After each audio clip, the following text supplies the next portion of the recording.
तिथं जे सुरळीत चाललेलं असतं आयुष्य, जे जग मार्गस्थ झालेलं असतं ना, जे प्रेम निर्माण झालेलं असतं, जी ताकद निर्माण झालेली असते, दोघांचीही ती ताकद कुठंतरी कमी पडते. एक कुठंतरी भरकटतो आणि ते प्रेम भरकटतं. तिथं एकरूपता राहत नाही, तिथं बॅलन्स राहत नाही आणि तिथं फक्त चढाओढ सुरू होते, ओढाओढी सुरू होते. त्यानंतर स्वीकारलं तर लांबची गोष्ट, मग तुटण्याची भाषा होते, तोडलं जातं. प्रेम तुटतं, नाही तुटलं तर ओढून ताडून तोडलं जातं आणि ते तोडणं असतं ना, ते भयानक यातनामय असतं. इतक्या वेदना आणि यातना त्यामध्ये असतात ना, तर ते माणसाला बरबादच करतात.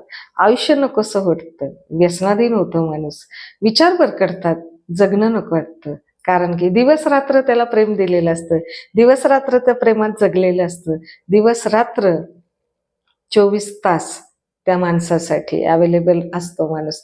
सततचा विचार असतो. सतत त्याचं सुख, त्याला सुख कसं देता येईल, त्याला समाधान कसं देता येईल, त्याला पैसा अडका कसा कमवून देता येईल, त्याला उंची कशी देता येईल, त्याला कशी मदत करता येईल, त्याच्यासाठी मला काय-काय करावं लागेल आणि त्याच्यासाठीच मी काय करू नये, काय नको असं होऊन जात असतं त्यावेळेला माणसाला. आणि तितकं कष्ट केलेले असतात, तितकं सहन केलेलं असतं, तितका त्याग केलेला असतो.